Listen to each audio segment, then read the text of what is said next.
As the poll season heats up in India, the Election Commission will announce the schedule for the country's general elections in a short while from now, heralding the country's biggest festival of democracy.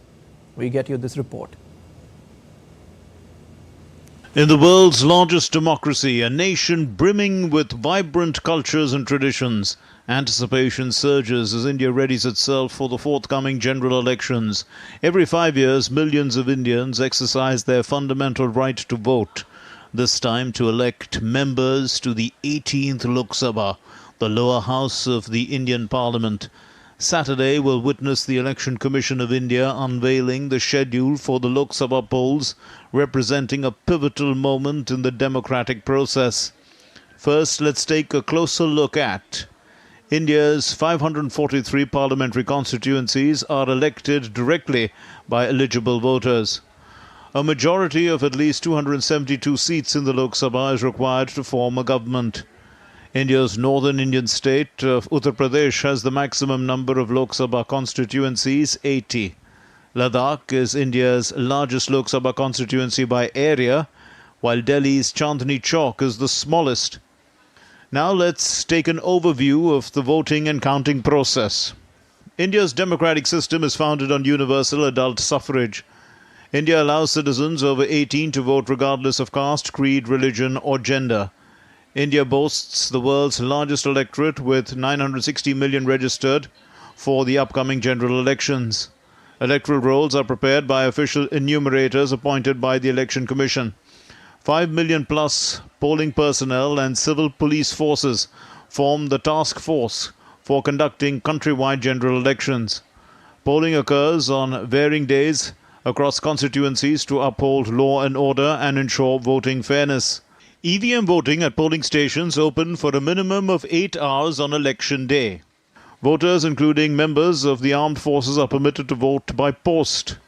Election Commission appoints observers to ensure fair campaigns and voter freedom. Special election expenditure observers monitor campaign spending. Votes are counted under the supervision of the returning officers. Winning candidate with most votes is declared winner by the returning officer. With elections slated to take place sometime around April-May 2024, the Bharatiya Janata Party, led by Prime Minister Narendra Modi, aims to secure a third consecutive term in power, having secured a majority in 2014 and 2019. Meanwhile, the India Alliance, led by the Indian National Congress, faces uncertainty as their partners struggle to reach a consensus on seat sharing. Mihir Maikuri, DD India. India's Prime Minister Narendra Modi today addressed a public meeting in southern Indian city of Nagarkurnool of Telangana. He said there is immense support for the Bharatiya Janata Party's development agenda across Telangana. PM Modi also urged people to vote for the development of the state and the nation as well. He said the vibrancy at the rally in Nagarkurnool was exceptional.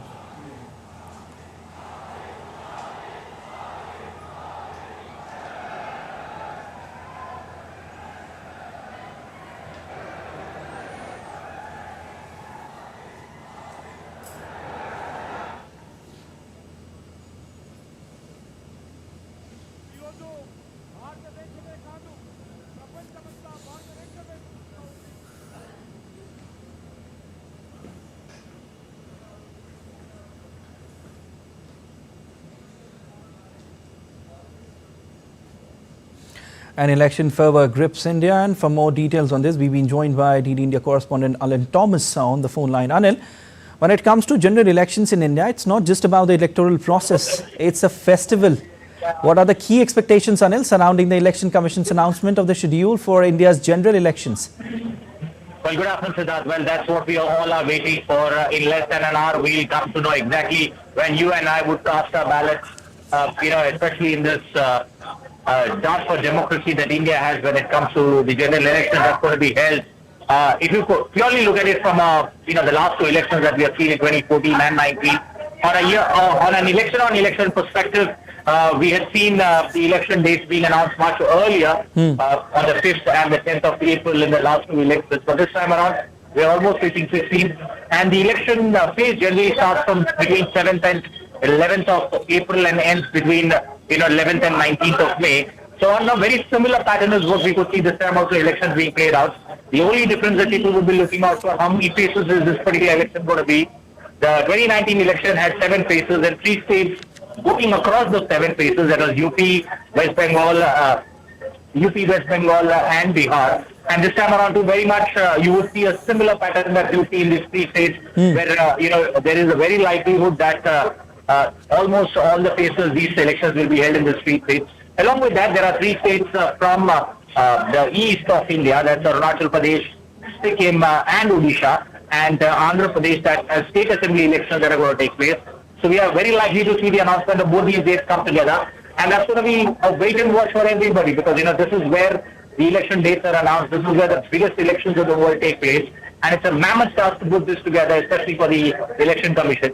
And everyone looks forward to this particular date when the announcements are made, and it will be an experience for many first-time voters. There are close to 18 million first-time voters who are going to cast their votes. Yeah. Many people who are going to get an opportunity. They're almost a 6% jump when it comes to the voters that you see. The number of voters, close to 968 million voters that are going to cast their votes. So it's surely a wait and watch for everybody, as the dates are going to be announced in a short while from now.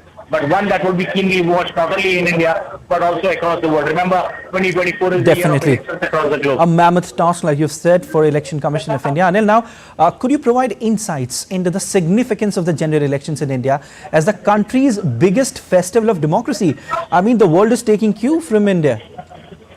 Well, exactly. When one takes a look at this particular Lok Sabha elections, purely in terms of numbers, as I mentioned, 968.8 million voters. That's if you see on an election basis, that's a jump of 6%. 2019 had close to 900 million voters. And when one goes into the classifications, there are close to 18.4 million voters in the 18 to 19 age group. People are going to cast their vote for the first time. Also, new electorates, new people who have got themselves voting cards, who are all ready to vote. The number is almost hitting 26.3 million. The third gender that's got inclusivity in this particular election. In the previous elections, too, this time the number is swelling. We have close to 48,044 voters there in that list. All right. The amount of paramilitary forces that will be put into play, in saying to it there is a safe and secure election, will be worth watching out for. But purely, I can say, it's going to be the next few minutes, I would say, roughly around 3 o'clock, that's when the announcement takes place. And that could be an interesting wait and watch to know when you and I can get a chance to cast our votes there on the EVM machine. Definitely, Anil. Certainly, there's a sense of excitement in the air as the Election Commission of India will soon announce the dates for polls in India. Thank you so much. We'll leave it there. Well, India abstained in the UN General Assembly on a draft resolution on Islamophobia. India's permanent representative to the UN Ambassador Ruchira Kamboj said it's crucial to recognize the prevalence of religiophobia against other religions, including Hinduism, Buddhism, Sikhism, and other faiths. It is crucial to recognize, Mr. President, that Hinduism, with over 1.2 billion followers, Buddhism, with more than 535 million, and Sikhism, with over 30 million followers worldwide, are all subject to religiophobia. It is time that we acknowledge the prevalence of religiophobia rather than just single out one. The Indian envoy Kamboj further said that India stands against all forms of religiophobia, be it anti-Semitism, Christianophobia or Islamophobia or sentiments against Hindus, Buddhists and Sikhs. India stands against all forms of religiophobia, be it anti-Semitism, Christianophobia, Islamophobia, as we stand against all anti-Hindu, anti-Buddhist and anti-Sikh sentiments.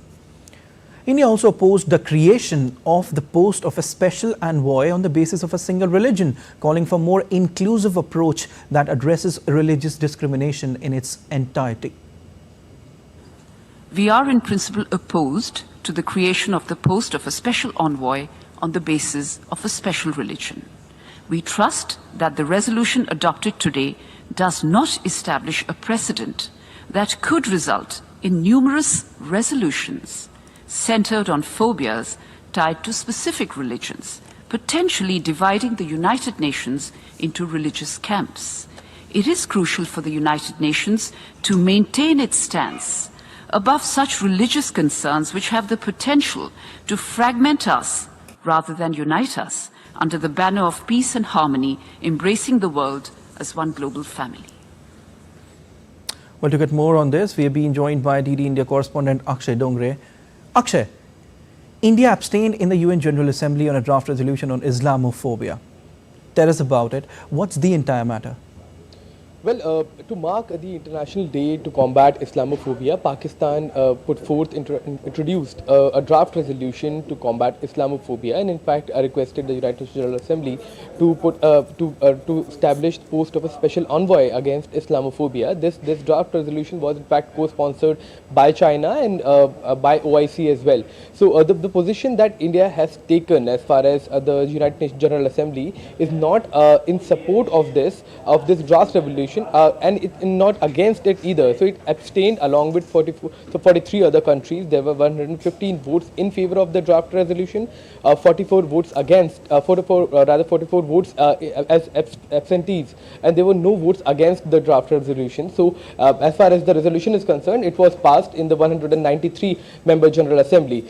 So as far as the resolution is concerned, it was only talking about one religion. It was only talking about one religion, especially by a country.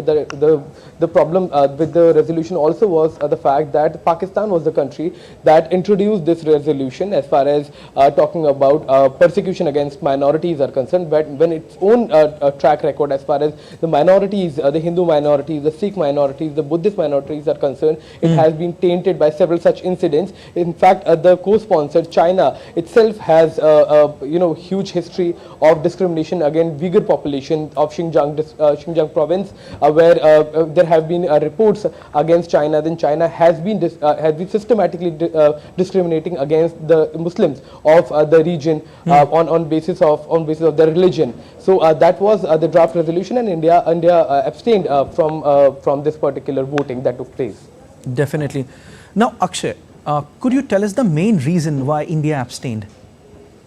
Well, to understand India's position as far as this draft resolution is concerned, we have to understand the kind of religious fabric India has. India has one of the highest Muslim population in the world. It has definitely the largest Hindu population. It has Sikh population. It has population of people who are Persians, who left Persia and they settled in Iran, settled in India. There are Jews that live in India. There are Sikhs. There are Buddhists. There are Jains. So as far as talking about a religious minorities is concerned, India's position was very consistent. It said that why are we only talking about one religion? Okay. In fact, India, when trying to prove its point, it said that we are against Islamophobia, we are against religiophobia, we are against Christian phobia, we are against anti-Semitism. In fact, whenever there is discrimination against any kind of minority, or whenever there is any kind of religion phobia, India stands in solidarity with the minorities. In fact, India stands in favor of those minority communities around the world, and not just one religion should be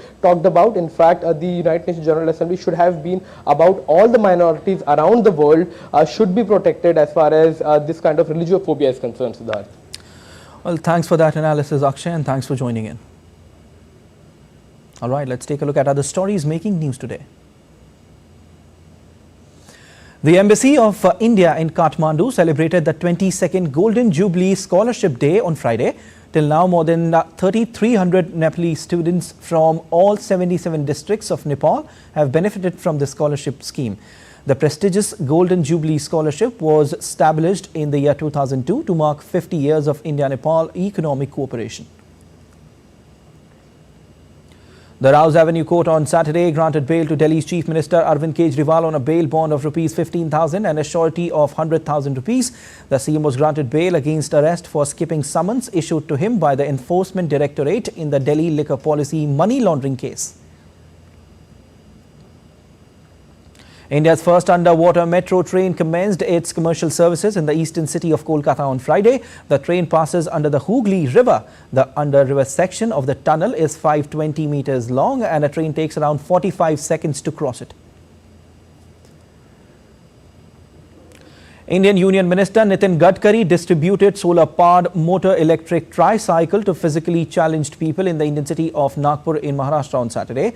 The motorized tricycle runs for 23 km per hour and is charged fully in 5 hours on solar energy. And still to come on this edition of DD Live. First ship to use new sea route delivers humanitarian aid to conflict-hit Gaza. Second ship expected to sail soon. Indian shuttler Lakshya Sen to play the All England Open semi-finals today. Faces Jonathan Christie of Indonesia. And we tell you how India is celebrating National Vaccination Day with the theme Vaccines Work for All.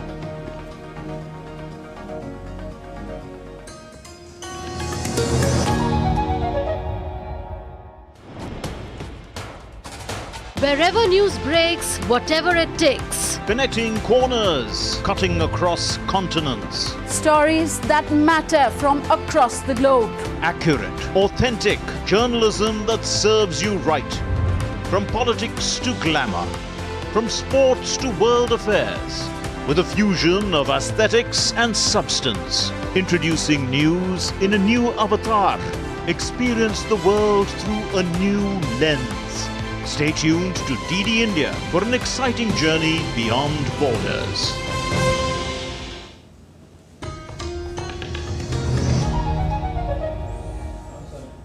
You're watching DD Live. I'm Siddharth Bharadwaj.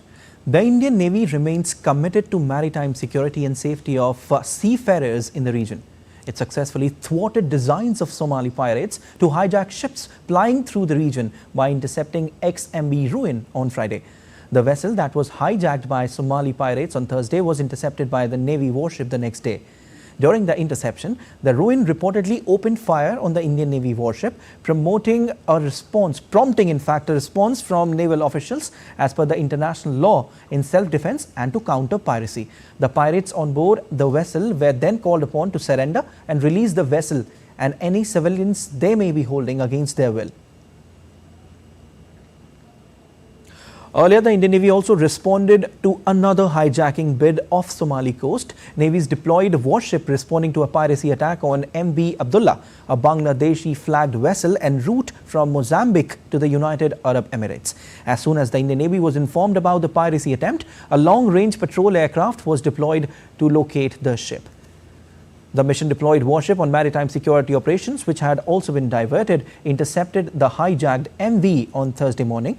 The safety of the MV's crew held hostage by armed pirates was ascertained, and the warship continued to maintain in close vicinity of the MV till its arrival in the territorial waters of Somalia. So now let's understand more about the Somali pirates and about their actions in the region. The history of their emergence backs in 1990s. The federal government of Somalia under the then president Siad Barre was embroiled in a civil war. Large-scale internal conflicts and major instability grappled the country. Though the country got federal government after decades in 2012, the instability in Somalia continued. It became a fragile nation as extremist groups began to threaten the government. With the fall of Barre's government, the Somali Navy was also disbanded, and waters of Somalia was left unguarded. The illegal foreign fishing in the Somali seaboard hampered the business of the local fishermen. Somalis, who depended on the sea for their livelihood, viewed this encroachment helplessly. Small groups began to rob the more vulnerable foreign national vessels that stole their fish. Eventually, Somalis recognized that piracy for ransom was a way to make a living. The crisis in the country has continued till date. According to European Commission's Civil Protection and Humanitarian Aid Operations, there are close to 4 million internally displaced people in Somalia due to drought, floods, conflict, and insecurity. As a result, the hijackers are once again targeting vessels off Somalia coast to make their way for living. Another source of tension in the Gulf of Aden and Red Sea remains Yemen's Houthis, who have repeatedly launched drones and missiles against international commercial shipping since mid-November. A Marshall Islands flagged liquefied petroleum gas tanker reported 2 explosions near the ship on Friday as it traveled off the coast of Yemen's port city of Hodeidah. The US Central Command has confirmed the attack, the third one in the past 48 hours. However, no injuries or damage were reported. Earlier, UK Maritime Trade Operations said another ship reported 2 rockets flying over it. Meanwhile, the US military on Friday destroyed 9 anti-ship missiles and 2 drones in Houthi-controlled areas of Yemen. Update related to Israel-Hamas conflict now. Israel has announced plans to send a delegation to Qatar following Hamas's concessions in ceasefire negotiations, signaling the closest approach to a deal in recent weeks. Under intensified diplomatic pressure, including threats from Qatar and Egypt, Hamas has softened its stance, stepping back from its demands for a permanent ceasefire agreement prior to negotiations. Meanwhile, despite the diplomatic progress, Israel has approved its plan for a military offensive in Rafah. Global allies have urged Netanyahu to hold off attacking Rafah, fearing mass civilian casualties. But Israel says it's one of the last strongholds of Hamas, whom it has pledged to eliminate, and that residents will be evacuated.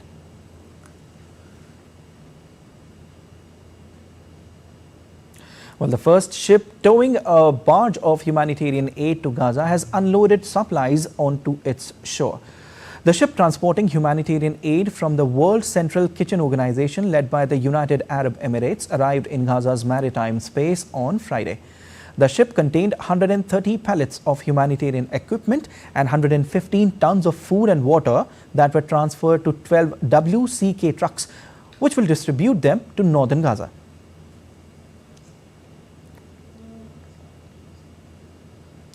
The ship is in a test run for new aid route by sea from Cyprus into Gaza. If this sea mission is deemed a success, other aid ships will likely follow as part of an international effort to get more aid into Gaza. The ships would use a newly opened sea route to travel directly to the region.